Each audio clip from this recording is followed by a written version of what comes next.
எல்லாத்தையும் கர்த்தர் மாற்றி போட போகிறார். உங்களுடைய வாழ்க்கையில கர்த்தர் வைத்திருக்கிற திட்டங்கள் பெருசுங்க. உங்களுடைய வாழ்க்கையில் ஆண்டவர் நமக்காய் வைத்திருக்கிற, அவர் நமக்காய் தேவன் உண்டு பண்ணியிருக்கிற காரியங்கள் எல்லாம் வேறுபட்டு இருக்கிறது. காரியங்கள் எல்லாம் அது வித்தியாசமா இருக்கிறது. அப்போஸ்தலனாகிய பவுல் சொல்லுகிறார், 1 கொரிந்தியர்ல ஆண்டவருடைய வேத வார்த்தையில 1வது அதிகாரத்துல இருந்து நீங்க படிச்சீங்கன்னா அதுல 2வது வேத வசனம் தெளிவாய் சொல்லுகிறது. பிதாவின் சமாதானத்தை குறித்து அவர் பேச ஆரம்பிக்கிறார். அவருடைய மகிமையை குறித்து அவர் ஆரம்பிக்கிறார். படிக்கலாமா? 1 கொரிந்தியர் 1வது அதிகாரம் 2வது வசனத்தை படிக்க சொல்லி கேட்கலாமா?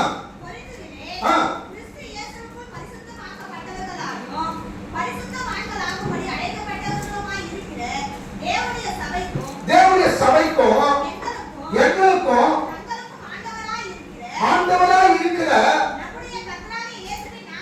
நம்முடைய கர்த்தராகிய இயேசுவின் நாமத்தை எங்கும் தொழுது கொள்ளுகிற அனைவருக்கும் எழுதுகிறதாவது. நல்ல பாருங்க, நம்முடைய பிதாவாகிய தேவனாலும் கர்த்தராகிய இயேசு கிறிஸ்துவினாலும் உங்களுக்கு கிருபையும். கையை தட்டுங்கம்மா, கையை தட்டி நன்றி இயேசுவே சொல்லுங்க. உங்களுக்கு கிருபையும் சமாதானம் உண்டாவதாக. பரிதவித்துக் கொண்டிருக்கிற யுத்தத்தின் சூழ்நிலை, பரிதவித்துக் கொண்டிருக்கிற யுத்தத்தின் போராட்டம், பரிதவித்துக் கொண்டிருக்கிற யுத்தத்தின் அந்த வேதனையான துக்கமான காரியங்கள், அது எல்லாவற்றையுமே தேவன் மாற்றி போட வல்லமையோட இருக்கிறார். தேவ சபை அது எல்லாவற்றையும் ஆண்டவர் மாற்றி போட வல்லமையோட இருக்கிறார். பிதாவினால சமாதானத்தில் தேவன் உங்களுக்கு தர ஆசைப்படுகிறார். ஆண்டவரை தொழுது கொள்ளுகிற அனைவருக்கும் நல்லா தெரிஞ்சுக்கங்க.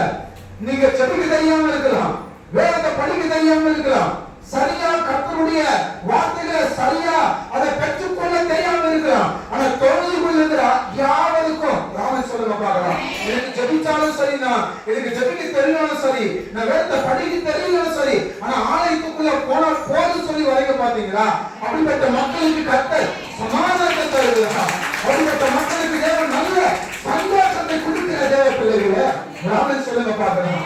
உங்க இருதயங்களுக்கு பயப்படாமல் கலங்காமல் இருக்க இயேசு நாமத்தால உங்கள் யுத்தமான சூழ்நிலையை இயேசு மாற்றி போட ஆசைப்படுகிறார். உங்களுடைய யுத்தமான சூழ்நிலையை தேவன் மாற்றி போட ஆசைப்பட்டு கொண்டிருக்கிறார். ஆண்டவருடைய பரிசுத்தமான வேத வசனம் தெளிவாய் சொல்லுகிறது பாருங்க. தேவன் நமக்கான காரியங்களை உண்டு பண்ணுகிறார். தேவன் நமக்கான காரியங்களை அவர் கிருபையாய் வல்லமையாய் உண்டு பண்ணி அதை ஆசீர்வதிக்கிற தேவனாய் இருக்கிறார். ராமன் சொல்லுங்க பார்க்கலாம். மோசே சொல்றாரு, ஆண்டவருடைய பரிசுத்தமான வேதத்திலிருந்து வேதத்தை பிரித்து கொள்ளலாமா? இந்த உபாகமத்தின் புத்தகத்துல 20வது அதிகாரத்துல 4வது வேத வசனம் 5வது வேத வசனத்தை ஒருத்தர் சத்தமா படிக்க சொல்லி கேட்கலாமா? பழைய ஏற்பாட்டின் புத்தகம் உபாகமம் 20வது அதிகாரம் 4வது வேத வசனம் 5வது வேத வசனத்தை படிக்க சொல்லி கேட்கலாம்.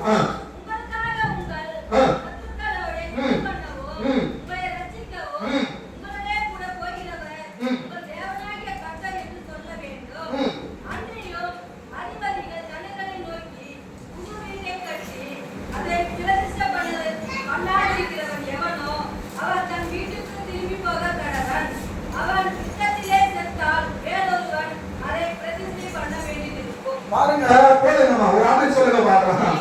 இந்த 4வது வசனம் மாத்திரம் தெளிவா சொல்லுங்க பாருங்களேன். 4வது வசனத்தை மாத்திரம் படிக்க சொல்லி